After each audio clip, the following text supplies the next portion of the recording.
Hello बच्चों, आप सबको मेरी ढेर सारी शुभकामनाएं। आइए अब मैं आप लोग को संधि प्रकरण में ले चलती हूँ। मैं संधि के बारे में बताऊंगी, संधि क्या होता है। पहले आप लोग संधि का मतलब समझ लीजिए। संधि आप लोग नाम सुने होंगे कि किसी में संधि हो गई, यानी संधि का मतलब होता है मिलना। संधि का मतलब होता है मिलना, और यहाँ पर व्याकरण में संधि का मतलब होता है वर्णों का मिलना। वर्णों का मिलना यानी जब दो वर्ण आपस में समीप आते हैं, जब दो वर्ण आपस में समीप आते हैं तो उनके समीप आने से जो विकार उत्पन्न होता है उसे ही हम संधि कहते हैं। अर्थात दो वर्णों में अतिशय सामीप्य के कारण जो विकार उत्पन्न होता है उसे हम संधि कहते हैं। यानी जब दो वर्ण मिलते हैं तो एक नया वर्ण बनता है और उसे ही हम संधि कहते हैं। जैसे यहाँ पर देव कलश यानी देवधन, आलय देवालय। यहाँ देव में अ है, देव में अ है और इधर आ है। अ और आ दोनों मिले हैं तो आ हुआ है यहाँ, तो देवालय। दूसरे उदाहरण में सुर धन इंद्र है, सुर में अ है और इधर ई है। अ और ई मिले हैं तो ए बना है। अ और ई मिलकर क्या बना है? ए। इस तरह हो गया सुरेंद्र। यहाँ पर हम समझ लिए कि जब दो वर्ण आपस में मिलते हैं तो उसे ही हम संधि कहते हैं। संधि के तीन प्रकार होते हैं: स्वर संधि, व्यंजन संधि और विसर्ग संधि। थोड़ा थोड़ा इस पर भी हम प्रकाश डालते हैं। स्वर संधि, दो स्वर जब आपस में मिलते हैं तो उसे स्वर संधि कहते हैं। यानी स्वर से स्वर का मिलना स्वर संधि होता है, और स्वर अथवा व्यंजन से व्यंजन का मिलना व्यंजन संधि होता है, और स्वर अथवा व्यंजन से विसर्ग का मिलना विसर्ग संधि होता है। हालांकि इसके बारे में हम लोग बाद में व्यंजन और विसर्ग को समझेंगे। अभी हम स्वर पर प्रकाश डाल रहे हैं। स्वर संधि, स्वर वर्ण के साथ स्वर वर्ण का जो मेल होता है उसे हम स्वर संधि कहते हैं। जैसे राम धन अनुजः, राम धन अनुजः रामानुजः। यहाँ पर राम में भी अ है और इधर भी अ है, यानी स्वर से स्वर का मेल हुआ है, इसलिए रामानुजः स्वर संधि है। स्वर संधि के मुख्य 5 भेद हैं। स्वर संधि के मुख्य रूप से 5 भेद हैं: दीर्घ स्वर संधि, गुण स्वर संधि, यड़ स्वर संधि, वृद्धि स्वर संधि और 5वां अयादि स्वर संधि। हम एक एक करके समझेंगे सबको। अभी हम लोग दीर्घ स्वर संधि को समझेंगे। अभी हम लोग दीर्घ स्वर संधि को समझेंगे। इसको एक सूत्र में बांधा गया है। दीर्घ स्वर संधि का एक सूत्र है: अकः सवर्णे दीर्घ, अकः सवर्णे दीर्घ। अक, अक अर्थात अक एक प्रत्याहार है, अक प्रत्याहार है, और इस प्रत्याहार के अंतर्गत अ, ई, उ, री, लृ ये 5 वर्ण आते हैं।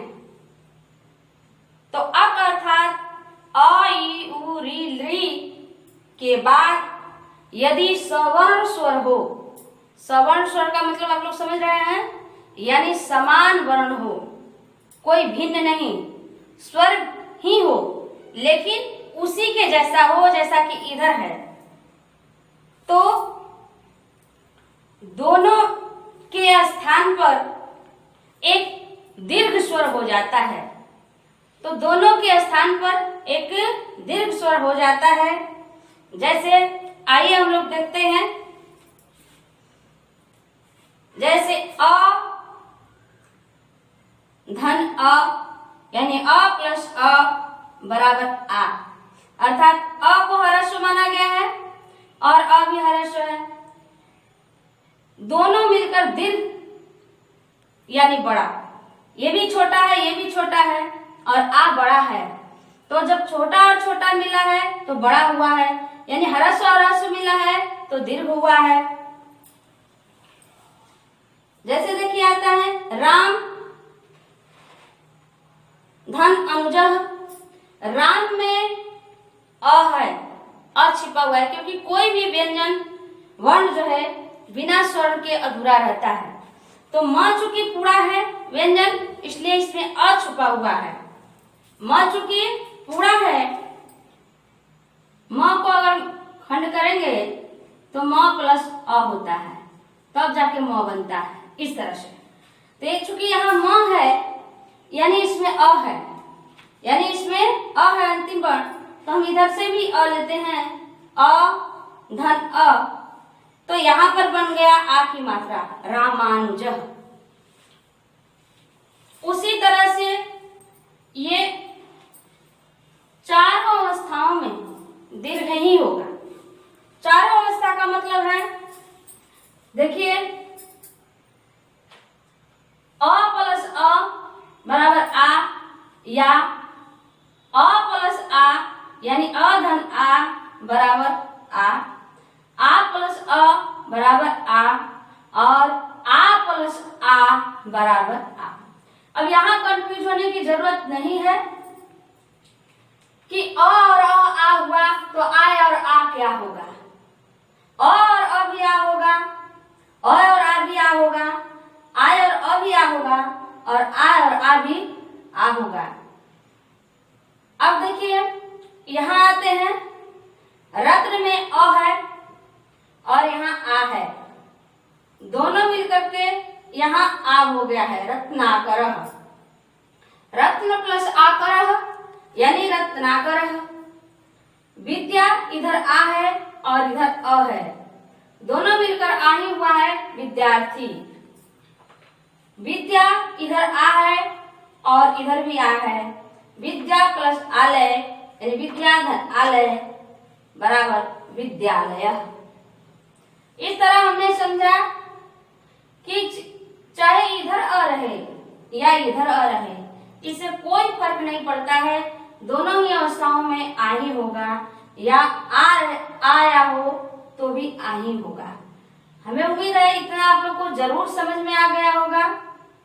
इसके आगे और बता रही हूं मैं दीर्घ में ही।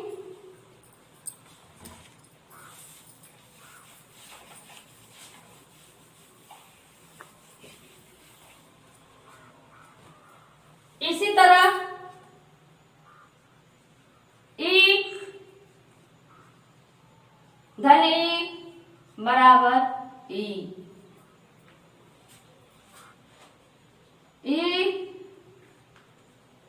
धन ई बराबर ई,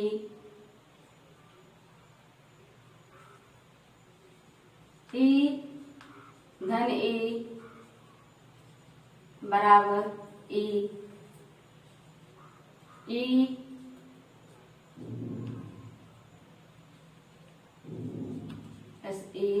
बराबर ई। यहां भी हम लोग उसी तरह से देखेंगे कि समान स्वर अका सवर्ण दीर्घा के अनुसार समान स्वर यानी ई के बाद भी यदि कोई समान स्वर आता है तो उसका दीर्घ हो जाता है। से हरस्वई हरस्वई दोनों मिलकर हो गया दीर्घई, हरस्वई दीर्घई दोनों मिलकर के हो गया दीर्घई, दीर्घई हरस्वई तो भी मिलकर के हो गया दीर्घई, और दीर्घई प्लस दीर्घई तो भी हुआ दीर्घई। यहाँ पर कहीं भी कंफ्यूज होने की जरूरत नहीं है कि अगर हरस्वई हरस्वई बड़ी यानी दीर्घी होता है तो दीर्घी दीर्घी क्या होगा, दीर्घी दीर्घी होने पर भी दीर्घी ही होगा। आइए इसको हम लोग देखते हैं। यहाँ कवि धन इंद्र यानी कविंद्र, कवि में हरस्वई है और इधर भी हरस्वई है, हरस्वई प्लस हरस्वई मिल करके यहाँ पर दीर्घ ई बन गया है। उसी तरह दूसरे उदाहरण में हम देखेंगे कि कवि धन ईशः, कवि में हरस्वई है और इधर ईशः में दीर्घ ई है, दोनों मिलकर के फिर दीर्घ ई बन गया है, यानी हरस्वई और दीर्घ ई मिला तो भी दीर्घ ई बना। तीसरे उदाहरण में हम देखेंगे इधर दीर्घ ई है, यहाँ पर दीर्घ ई है, दीर्घ ई धन हरस्वई बराबर दीर्घ ई। देखिए उदाहरण में दीर्घ ई धन इंद्र में हरस्वई है, दोनों मिलकर के यहाँ पर महेंद्र, यहाँ पर दीर्घ ई बना है।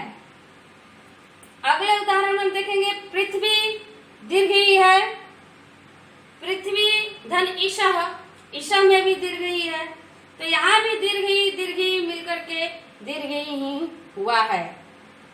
अब आगे हम लोग समझते हैं। इसी तरह से ऊ का भी होता है, यानी हरस्व और दीर्घ ऊ जब मिलते हैं तो दीर्घ ऊ बनता है। हरस्व और हरस्व मिलते हैं तो भी दीर्घ ऊ बनता है। देखिए भानु धन उदय, भानुदय, भानु में हरस्व है और उदय में हरस्व है, दोनों मिलकर के यहाँ पर दीर्घ ऊ बन गया है। इधर हरस्व और इधर दीर्घ ऊ दोनों मिलकर के यहाँ पर दीर्घ ऊ बना है।